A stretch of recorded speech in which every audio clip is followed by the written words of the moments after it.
The gravel road, long neglected, gnashed beneath my tires, each stone a small, sharp protest against my intrusion. For miles, the world had thinned, the last skeletal traces of civilization falling away like shed skin. Now, only ancient gnarled oaks stood sentinel, their branches interwoven into a canopy that swallowed the afternoon light, casting the path into perpetual twilight. A hush had fallen, deeper than any I had known, a stillness that felt less like peace and more like a held breath. This was it, the ancestral home, my inheritance.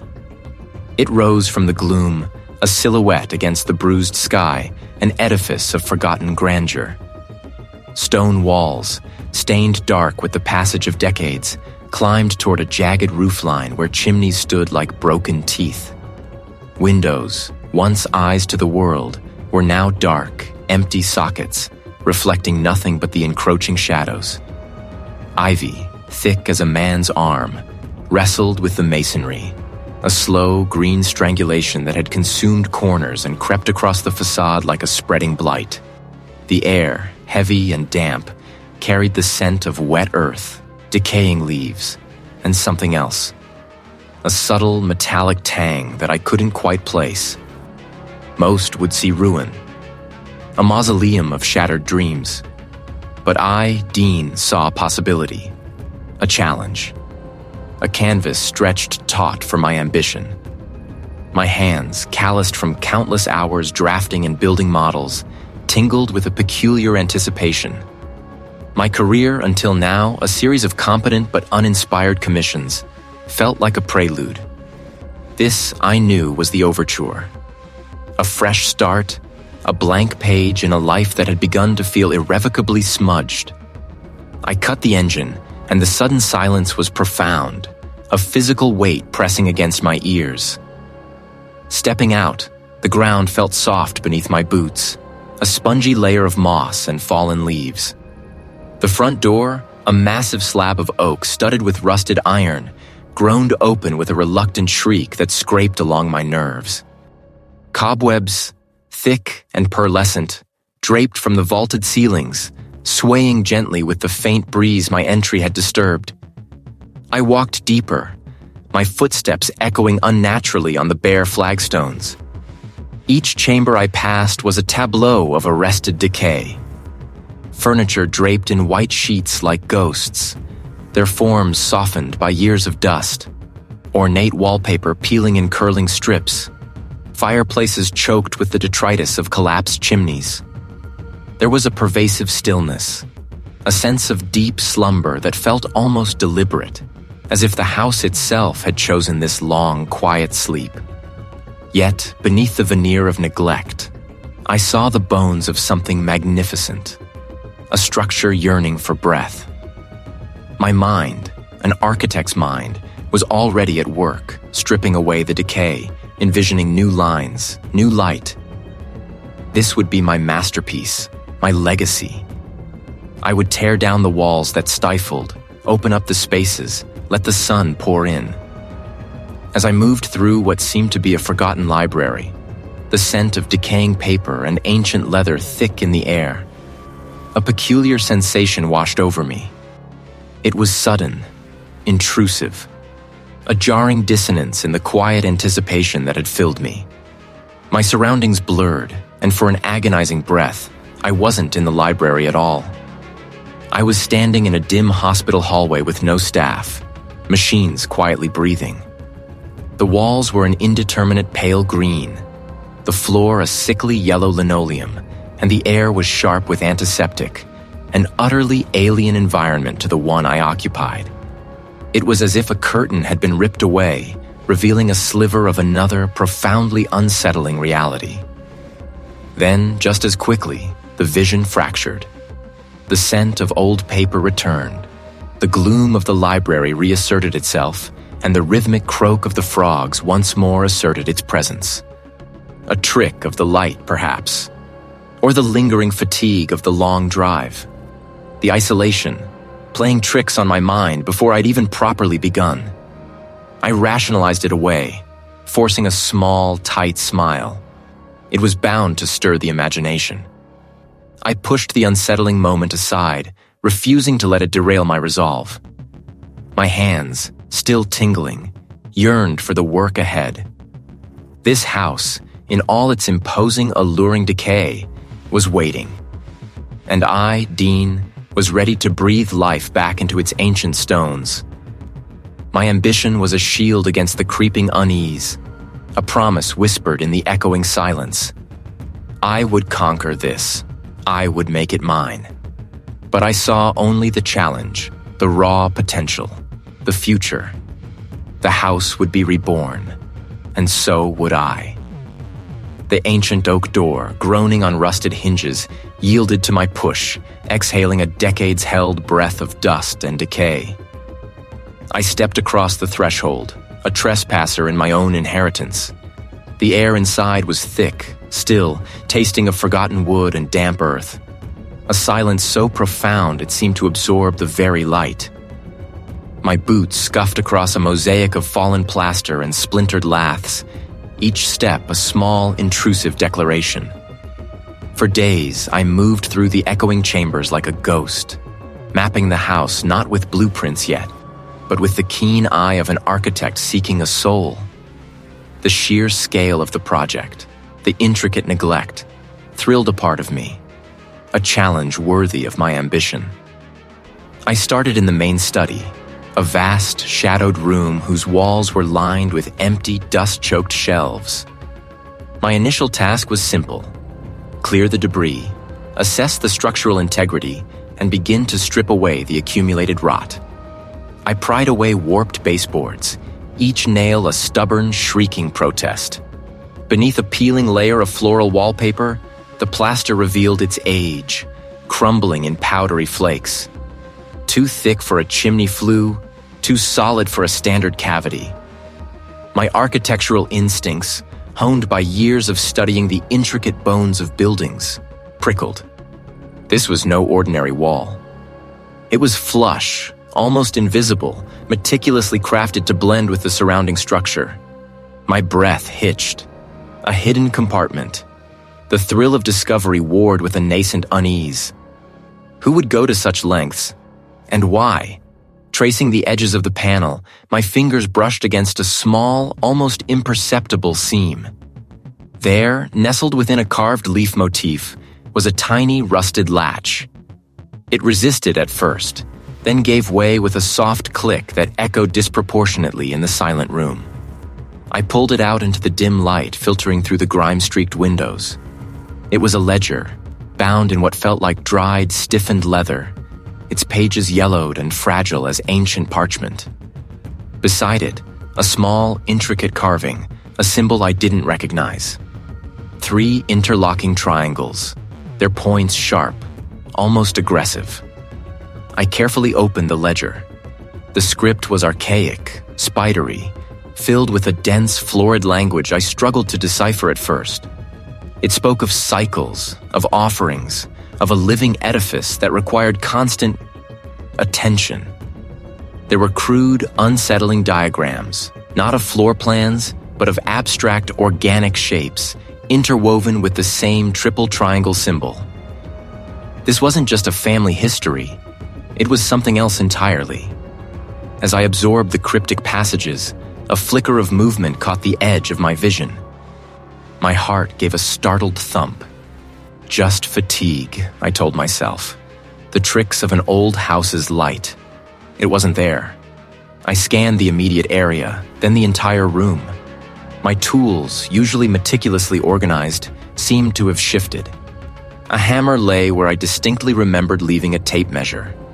The tape measure was now on the ledger itself, obscuring a paragraph. A tremor ran through me. I hadn't touched it. A sudden, jarring sensation ripped through my perception. The dust motes dancing in the sunbeam, the peeling wallpaper, the very scent of decay. All of it dissolved. The sterile tang of antiseptic stung my nostrils. The low, rhythmic thrum of unseen apparatus vibrated through the floor. The walls were a sickly pale green. Fluorescence hummed overhead, casting a pallid glow.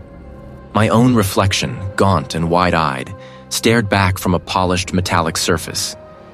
Then, as abruptly as it came, the vision shattered, reforming into the familiar, unsettling reality of the study. My breath hitched, catching in my throat. My hands were shaking. The house was not merely old, it was aware. It was beginning to assert itself, twisting the familiar into something profoundly alien. I spun around, but there was nothing, only the vast, silent room, watching.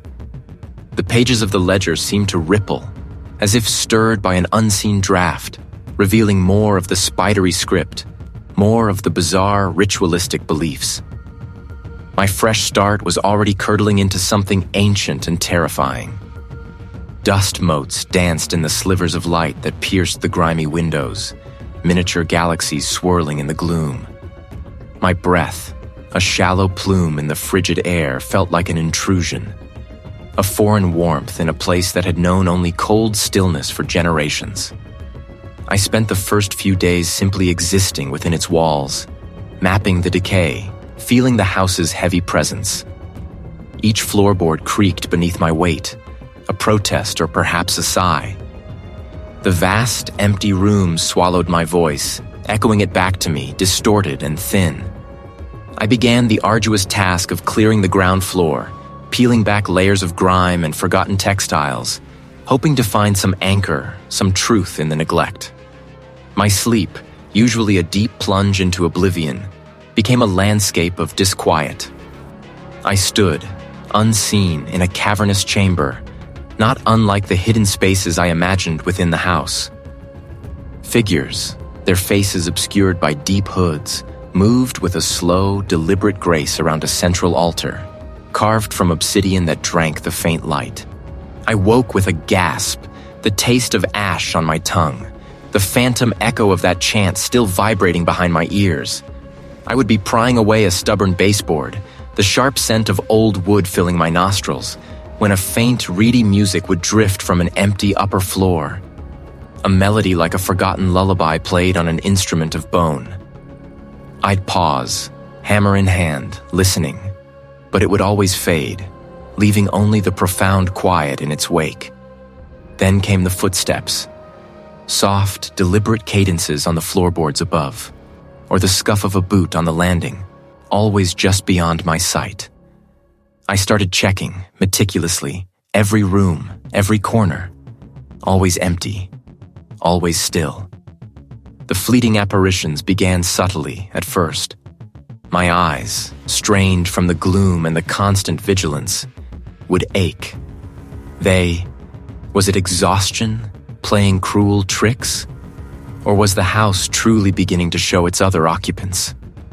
One night, the dream was different, sharper, more vivid than any before. I was not in the house, nor in that subterranean chamber. The walls, a faded institutional green, stretched endlessly, punctuated by closed doors behind which the soft, rhythmic sighs and clicks of unseen machines pulsed. No one. Not a single soul. Just the quiet, relentless breathing of the machines. A mechanical heart for a dying world. Then, from the end of the hallway, a sound emerged. A low, guttural chanting, identical to the one from my previous nightmare. Slowly growing louder, closer. The echoes of that sterile hallway, the hum of those unseen machines, clung to me for hours. The house, when I finally dared to look around my room, felt different. Heavier, more watchful. As I forced myself out of bed, my gaze fell upon the small, ornate wooden box I had unearthed from behind a loose panel in the library wall yesterday. I had dismissed it as a forgotten trinket, a relic of a past inhabitant. Now my eyes were drawn to the lid. It was the same symbol I had seen carved into the obsidian altar in my first nightmare, the mark of those hooded figures. The line between my dreams and my waking reality had not just blurred, it had dissolved entirely. The house was not merely old, it was alive, and it was reaching for me, pulling me deeper into its forgotten, unspeakable purpose. The ancient oak door, groaning on rusted hinges, had yielded to my push, exhaling a decades-held breath of dust and decay. The room was a tomb of forgotten things, shrouded in thick webs like tattered veils, the furniture beneath them hulking, indistinct forms. Nothing more, but the silence in that room was different. My architect's mind, usually so precise, felt frayed at the edges. Stress, that was it. Stress and an overactive imagination fueled by the gothic romance of my new, decaying home. Yet, as I retreated from that suffocating room, a sudden, disorienting shift occurred. The heavy scent of dust vanished, replaced by a sterile, metallic tang. There were no doors, no windows, just endless beige walls stretching into a hazy distance, punctuated by the soft, rhythmic sighs of unseen apparatus. My breath hitched. Then, as abruptly as it came, the vision fractured, the sterile light dissolving back into the gloom of my ancestral home. I gasped, leaning against a rough-hewn doorframe, my heart hammering against my ribs. A hallucination, a vivid, waking nightmare. Determined to ground myself in facts, I retreated to the makeshift study I'd set up, my laptop a beacon in the encroaching twilight. If this house was going to try to unmoor me, I would fight back with information. I began to scour online archives, local historical societies, obscure genealogical forums. My fingers flew across the keyboard, searching for any mention of the property, its previous owners, anything that might explain the unsettling atmosphere. The early records were sparse, detailing a succession of owners who seemed to vanish from public record after acquiring the estate. Then a name emerged, recurring with unsettling frequency in faded newspaper clippings and census data: the Blackwood family. They were described as reclusive, almost hermitic, their lives veiled in a peculiar secrecy.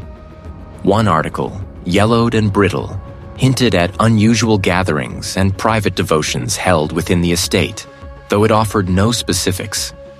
The local historical society database yielded a brief, almost dismissive mention of a local fellowship that had once held sway in the area, quickly fading into obscurity after the Blackwoods' final abrupt disappearance. The word cult was never used, but the implication hung heavy in the fragmented narratives. They spoke of a community that had withdrawn from the world, their practices shrouded, their end a mystery. No deaths recorded, no sales, just an absence. It was as if a deliberate hand had erased the details, leaving only spectral outlines. I needed to reestablish control. I needed a tangible link to the outside world, something to cut through this isolating shroud. I decided on security cameras. A simple, modern solution. I pulled up a well-known electronics retailer, selected a wireless system, and clicked to add it to my cart. The internet connection, usually stable, flickered. The page stalled, then refreshed, emptying my cart. I tried again. The same result. I switched browsers. No change. The Wi-Fi signal indicator on my laptop showed full bars, yet the connection refused to cooperate, cutting out precisely when I tried to confirm the purchase. Frustrated, I reached for my phone, intending to call a colleague, a structural engineer I trusted, to get his opinion on some of the house's more peculiar architectural anomalies. I pressed the power button, but it remained inert. I plugged it into its charger. The little charging icon appeared for a second, then vanished. No power, no signal, just a dead weight in my hand. I tried the landline, a relic I'd reconnected for emergencies. It wasn't just stress, not just isolation. The house wasn't merely old and decaying. It was actively resisting me. It was a living, breathing entity, determined to keep its secrets, determined to keep me isolated. Dust motes danced in the sparse slivers of light that pierced the grimy windows, each particle a tiny, ephemeral ghost. A faint, cloying sweetness, like decaying flowers mixed with something metallic, clung to the air, making my nostrils prickle. I had planned to start by clearing the main hall, to let light and fresh air reclaim the space. My tools lay waiting, an arsenal against neglect. I spun, but only the looming spectral shapes of draped furniture greeted me. Just the house settling, I told myself, the old timbers groaning under their long-held burden. My resolve, however, felt like a brittle thing, threatening to snap. I found myself staring at a wall, where a faint, almost imperceptible discoloration patterned the aged wallpaper. My hand froze, suspended inches from the surface. Then a sharp metallic clang echoed from the floor above, followed by the distinct sound of something heavy dragging across bare wood. It wasn't the natural creaking of an old house. This was deliberate, purposeful. My mind, a fortress of logic and design, began to fracture. For a fleeting, disorienting moment, the house dissolved. The sterile scent of antiseptic burned my nose, a stark contrast to the house's decay. The soft, rhythmic hum of unseen mechanisms throbbed in the periphery, a somber lullaby. Had I imagined it? The house was playing with me, I realized, its influence seeping into the very fabric of my perception. I forced myself to move, to assert my will. I picked up a pry bar, intent on removing a section of the warped wainscoting. The wood was stubborn, resisting my efforts with surprising tenacity. With a grunt, I managed to loosen a piece. It splintered with a shriek that seemed to reverberate through the floorboards beneath my feet. The impact left a deep gouge in the plaster, a stark testament to its force. My breath caught, ragged and shallow. This was no longer settling. This was an attack. It was aware. And it was angry. The air grew heavy, thick with a malevolent presence that prickled my skin and raised gooseflesh along my arms. Suddenly, a door at the far end of the hall, one I had carefully propped open earlier, slammed shut with a deafening crash that shook the very foundations of the house. The sound reverberated through my bones, a physical blow. Then another, and another, until a cacophony of violent impacts erupted from every direction, each slam a physical assault on my nerves. It was a symphony of fury, a deliberate act of intimidation. I stumbled back, my heart hammering against my ribs, a trapped bird desperate for escape. The house wasn't merely resisting, it was fighting. My tools, once symbols of progress, now felt like desecrations. The very walls seemed to constrict, the air growing impossibly thin. I was no longer an architect on a renovation project. I was prey, hunted within the labyrinthine confines of its ancient, decaying heart. The realization struck me with the force of a physical blow. I was trapped. And the house, this living, breathing entity, knew it. I could feel its unseen tendrils reaching, seeking, binding me ever tighter within its unyielding grip. Dust motes, suspended in the single anemic shaft of light piercing the gloom, danced with a languid, unhurried grace. My breath, shallow and ragged, seemed an intrusion in this sepulchral quiet. This was not merely another room. It was a sealed vault, a forgotten artery within the house's vast, decaying body. The walls, once plastered, now peeled in leprous flakes, revealing the rough-hewn stones beneath. A heavy velvet curtain, faded to the color of dried blood and stiff with age, hung limp over what might have been a window, but no light penetrated it. The floorboards, warped and groaning under my tentative weight, stretched into an impenetrable darkness that swallowed the weak beam of my flashlight. It was not a draft, but a sensation, like a hand pressed lightly against my spine, urging me forward.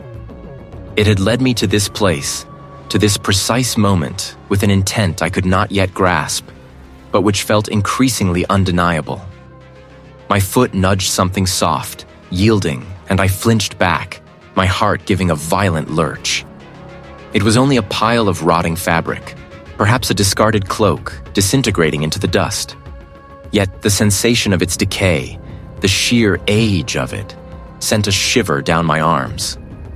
My light finally pierced the veil, revealing not a simple alcove, but a hidden chamber, smaller, almost claustrophobic, sealed off from the main room by what appeared to be a meticulously disguised stone slab.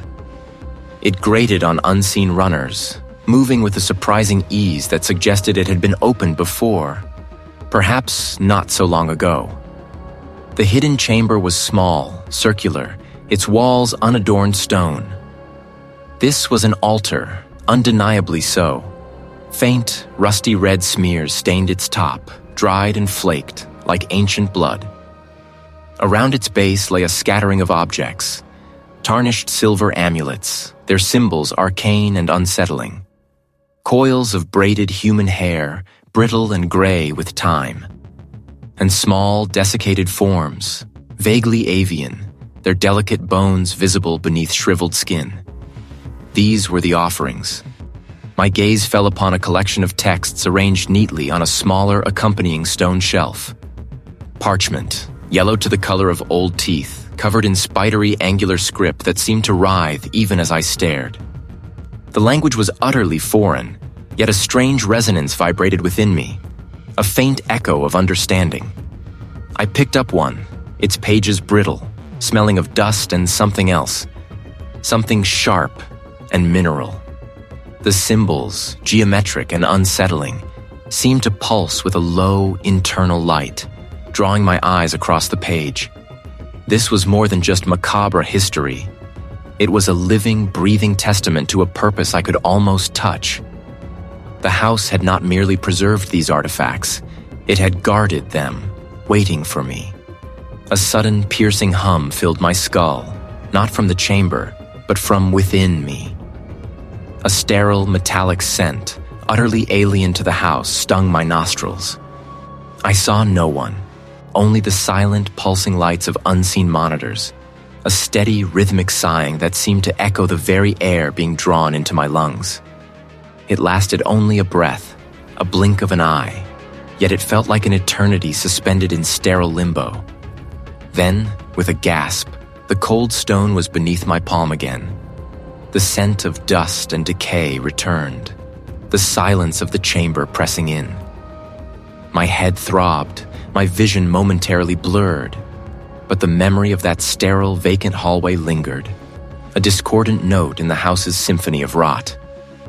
I stumbled back from the altar, my hand instinctively clutching the ancient text I still held. The cult's rituals, once dismissed as the ravings of madmen, now began to coalesce into a terrifying, coherent logic. These were not random acts of savagery. They were steps in a grand design, a meticulous sequence leading to... What? The symbols on the parchment seemed to shift, reconfiguring themselves in my mind, forming patterns that hinted at profound, terrible truths. And I, Dean, found myself listening, no longer merely an observer, but an increasingly willing participant in its terrible, unfolding narrative. The air in the chamber felt heavier, not with dust, but with anticipation.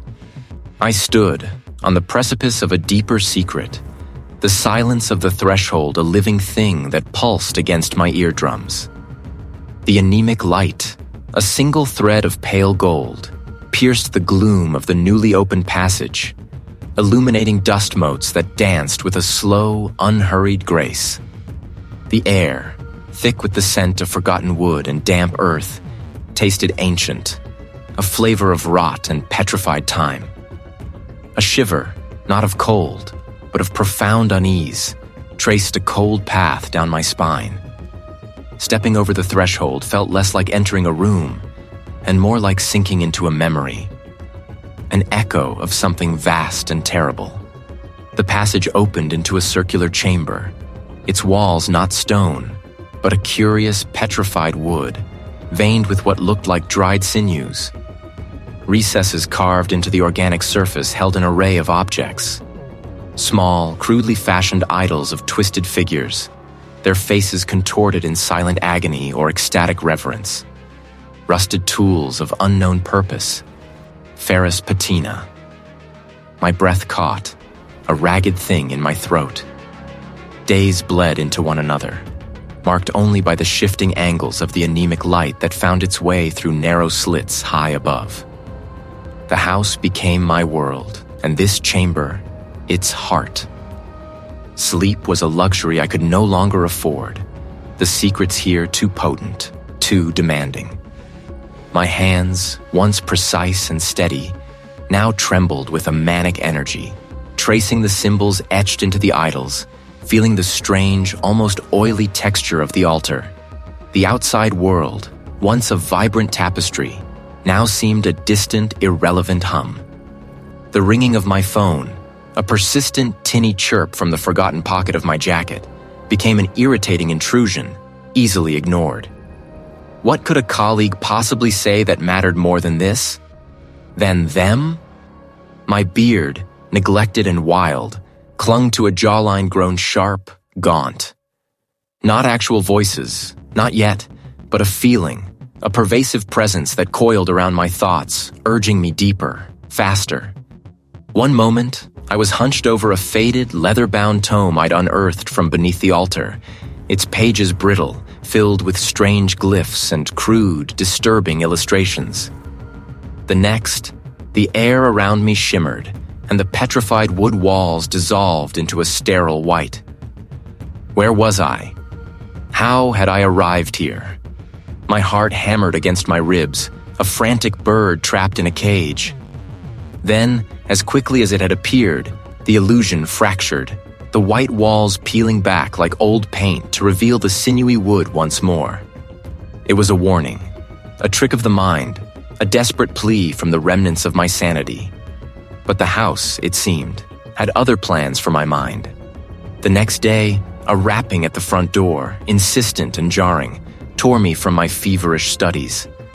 I had been attempting to decipher the tome, convinced it held the key to the house's purpose, to my purpose. The sound was an affront, a crude violation of the sanctity I had cultivated. Peering through a grimy window, I saw a woman, a local delivery driver I vaguely recognized, holding a package.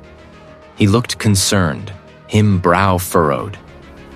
"Dean," he called, his voice muffled by the thick wood. "Are you all right in there?" Your colleague called, said he couldn't reach you. A colleague, an outsider, an intruder. A wave of irrational fury washed over me, hot and blinding. They were trying to stop me, to pull me away from the truth, from the house. Go away. I snarled, my voice raw, unrecognizable even to myself. I slammed my palm against the glass, making her jump back. Leave me alone. Get out. My face, I knew, must have been a distorted mask of rage and fear. She stared, wide-eyed, then turned and scurried back to her vehicle, casting a final, frightened glance over her shoulder before driving off. I was alone again. Truly alone. The ancient tome lay open, its pages now seeming to glow with an inner light. My fingers, trembling no longer from fear but from a terrifying certainty, traced a diagram of the circular chamber, complete with the altar and the recesses. Below it, a series of glyphs, now suddenly clear to me, spoke of alignment, of a confluence of energies, of a completion. The house wasn't just decaying, it was preparing.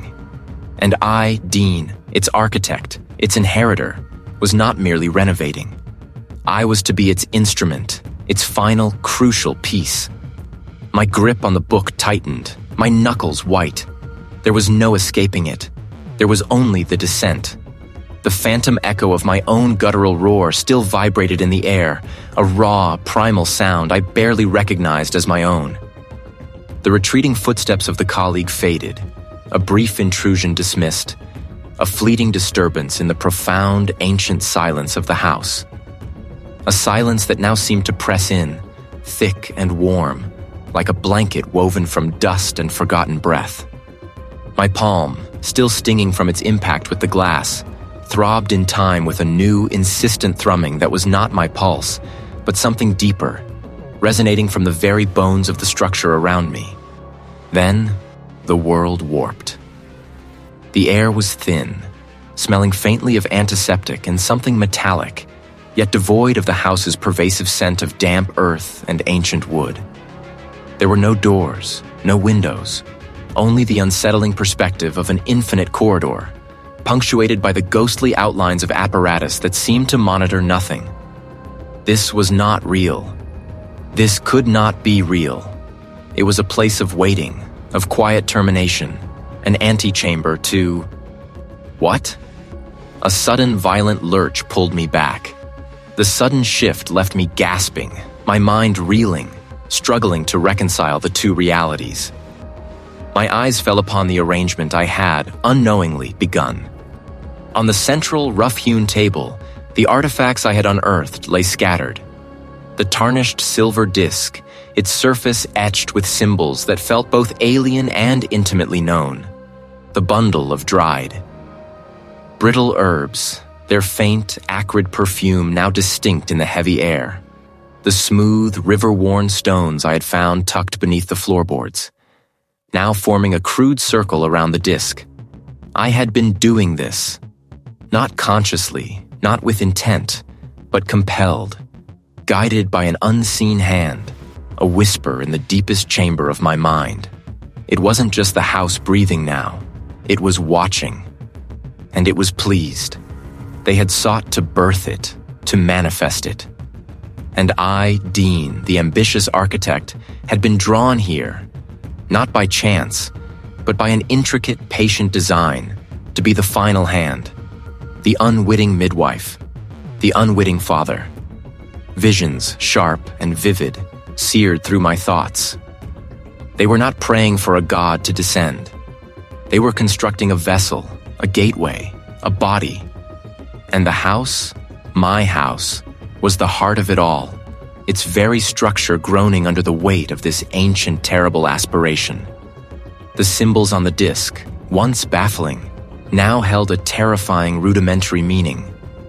They were not prayers, but blueprints, instructions, each line, each curve, a step in a forgotten, horrific ritual.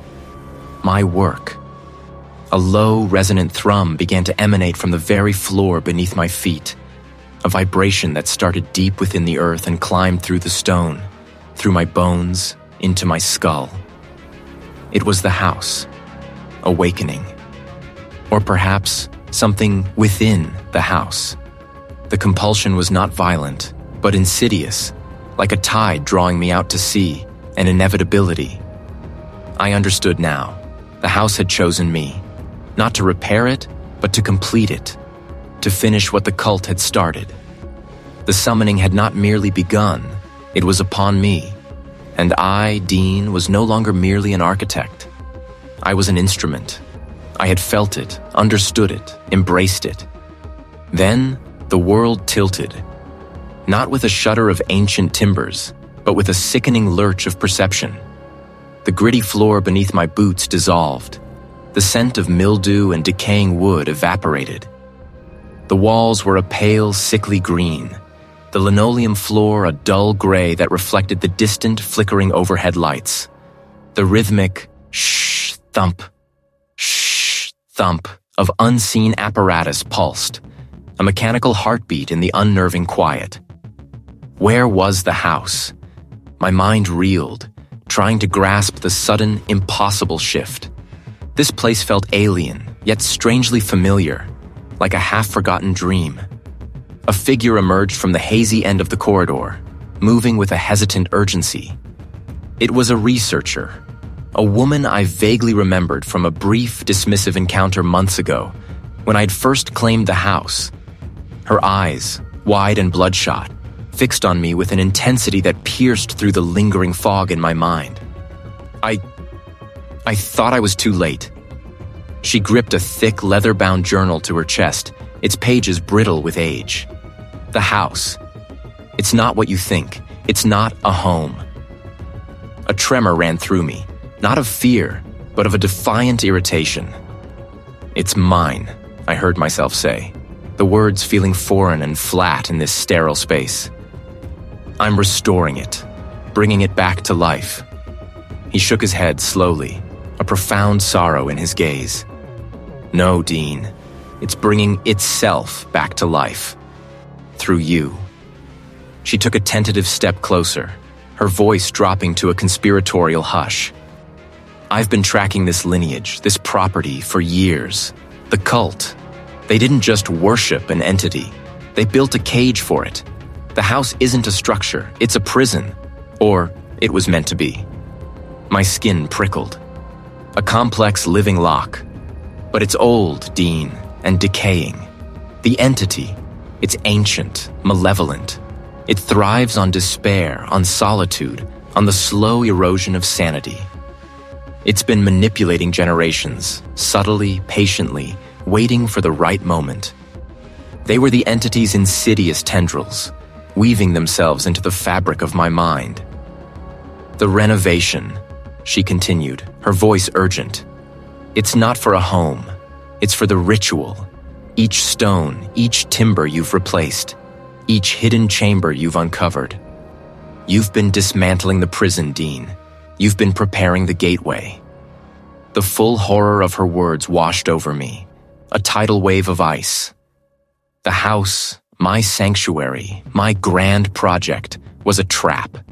I, its architect, its restorer, was merely a tool, a puppet dancing to an ancient, unspeakable tune. The ritual, the completion. It wasn't about creation. It was about unleashing. It hungered for the world. A sickening nausea churned in my gut. My hands, once so proud of their work, now felt soiled, complicit. The pride, the ambition, the feeling of purpose. It had all been a meticulously crafted lie, spun by something ancient and patient. I had been delusional. Deeply, utterly delusional. It's almost too late. If the ritual completes, if the gateway fully opens, there will be no turning back. The choice hung before me, stark and brutal. To succumb to the comforting, insidious embrace of the entity, to finish the work, to become one with its ancient purpose and be consumed, or to fight, to tear down the very foundations I had so painstakingly laid, to defy the malevolent will that had woven itself into my very being and reclaim the fractured pieces of my sanity and my life. The house, my house, waited. And I, Dean, its unwitting architect, stood at the precipice. The pale green walls, once a deceptively soothing hue, rippled and dissolved, revealing not the expected plaster or aged wallpaper of my home, but something far more ancient and unsettling. The quiet, rhythmic sigh of the unseen machinery transformed, deepening into a guttural pulse that thrummed not just in the air, but in my very bones. It was the house, breathing, truly breathing. My vision cleared, or rather, it sharpened into a new kind of horror.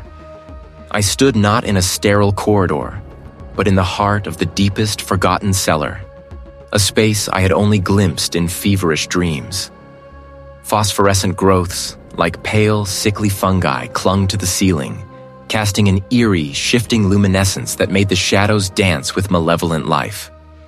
Before me, where I expected a stone floor, was a shallow basin carved directly into the bedrock.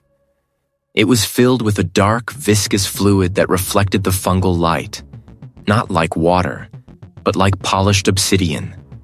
And in its center, suspended by an intricate web of twisted, root-like tendrils that pulsed faintly, was the final missing artifact, the obsidian mirror I had found hidden in the master bedroom, now shimmering with an inner light that was both inviting and utterly terrifying. Its surface was no longer reflective, but a swirling vortex of deep, bruised purples and greens, like a nascent galaxy forming in miniature. The choice, which had felt abstract moments ago, now presented itself with brutal clarity. The house, this living, malevolent entity, was reaching its zenith. The ritual was not merely about to begin. It was already in its final, agonizing throes. My presence here, my proximity to the basin, was not coincidental. I was the key, the final conduit. The house desired completion, and I was to be its instrument. Join us. Embrace the becoming. Transcend.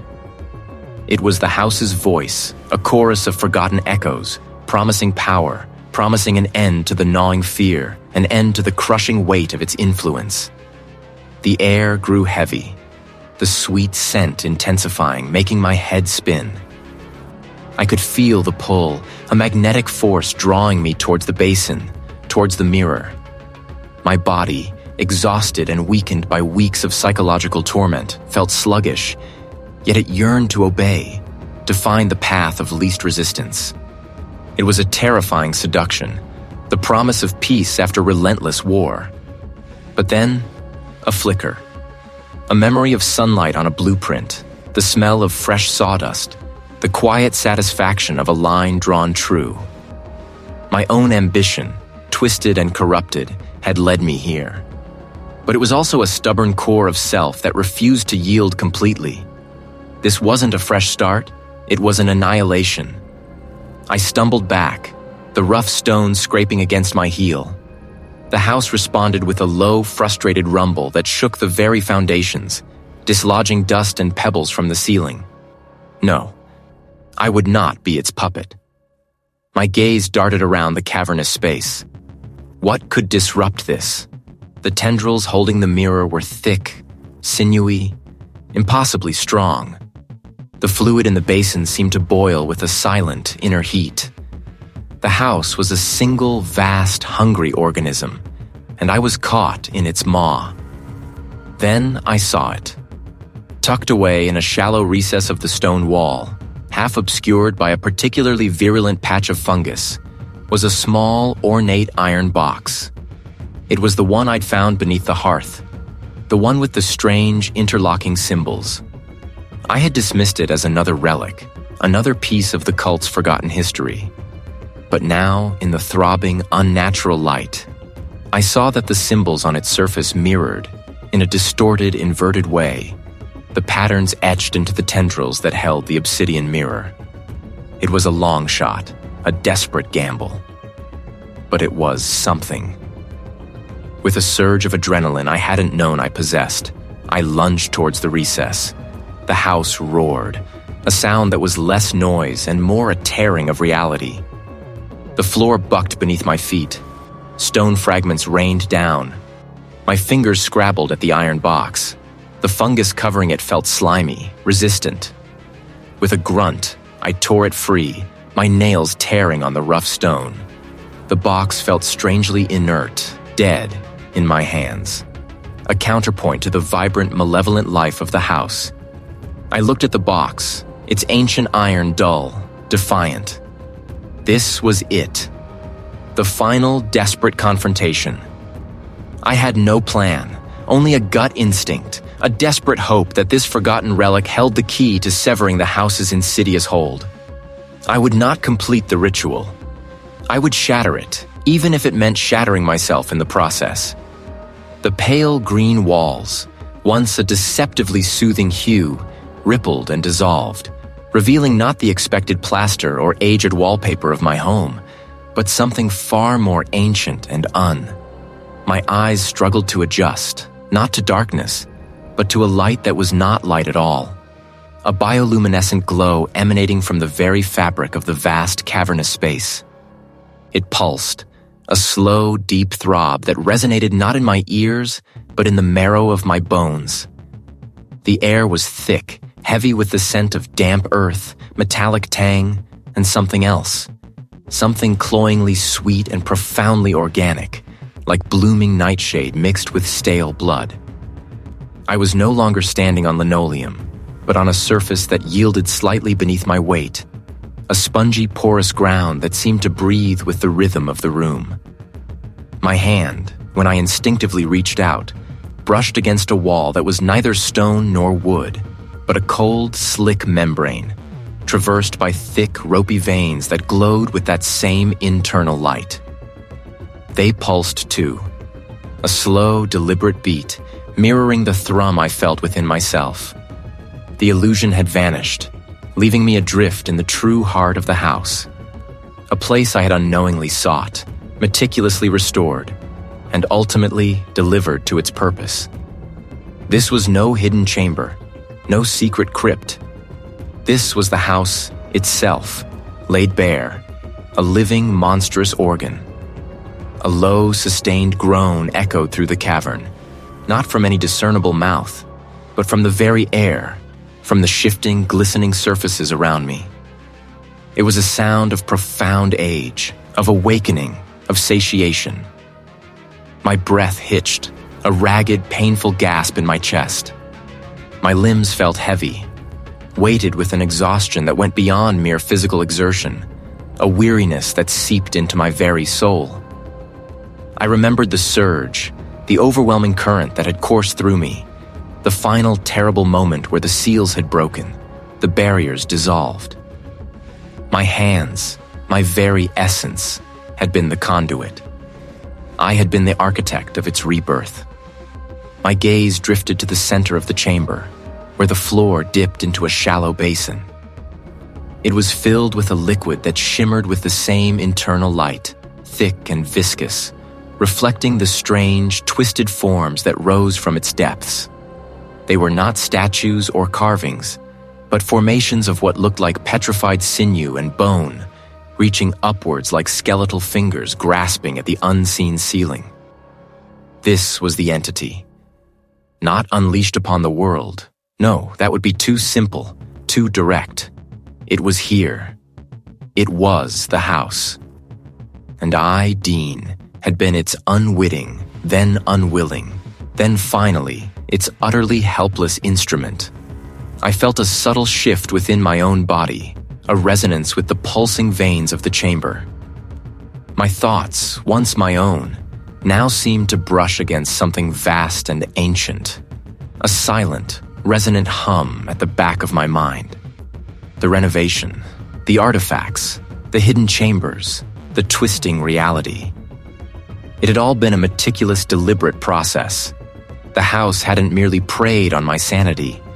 It had cultivated it, pruned it, shaped it for this very moment. It had needed an architect, a restorer, someone to open the forgotten paths, to mend the broken conduits, to complete the final, intricate details of its horrifying design. And I, with my ambition and my desperate need for a fresh start, had been the perfect candidate. I was irrevocably changed. The horror wasn't gone. It had merely shifted form, nestled itself within the very foundations of my existence. I looked down at my hands, the hands that had drawn the plans, wielded the tools, touched the ancient symbols. They now seemed alien, imbued with a faint, almost imperceptible glow, a residual energy from the impossible act I had facilitated. They spoke of patience, of awakening, of a vast, slow hunger now fully roused. The world outside, the world I had left behind, remained unaware, oblivious to the monstrous heart that now beat beneath the earth, connected to every fiber of the old house. And I, Dean, was now inextricably bound to it. I was a part of its lingering horror, a witness to its terrible, silent triumph. The ritual was complete. The house was alive, truly alive, and I was its first, most profound consequence. There would be no escape, no forgetting. And I, its architect, felt the first, faint pull,